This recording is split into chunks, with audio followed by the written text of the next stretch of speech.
I grew up in a small town in Idaho. In rural Texas. It's west of San Antonio, population 9,000, counting the prison. My class was 700, but we were one of the smaller classes.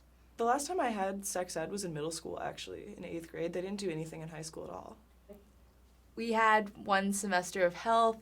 I'm pretty sure at some point, I'm pretty sure it was abstinent only, but then they kind of slid in a wrap it before you tap it at the end. It was a general health class. We spent maybe 6 weeks on sex. I took it online, but so I actually didn't spend pretty much. I spent maybe half an hour. The girls were taught how to fight off attackers, and it was referenced that sexual assault happens at higher rates to incoming students and girls especially, and especially right at the beginning.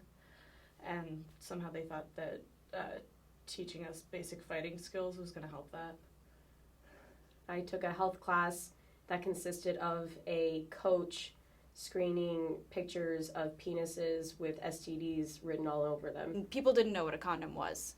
That was how bad it was. We had at least 10 girls pregnant in my grade because of that, because they didn't know what a condom was.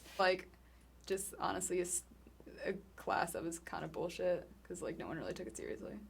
Most of our sexual wellness class centered around a Lifetime documentary about a girl who spread gonorrhea around her high school and the dangers of that.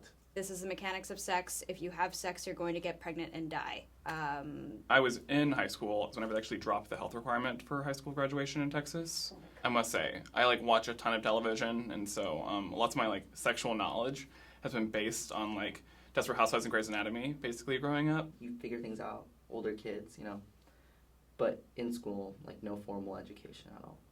I do like to blame students for their lack of knowledge on consent and identity and sexual assault. I think that there's definitely a large degree in which society is failing us in this regard, and so I think it's easy to point fingers at students who remain in the dark regarding these issues, but I don't think they've constantly chose to remain in the dark. You have people who come from all different parts of the world. So if you come from the South, you can know next to nothing, whereas people from maybe New York will know a bunch because they've been exposed to things like that.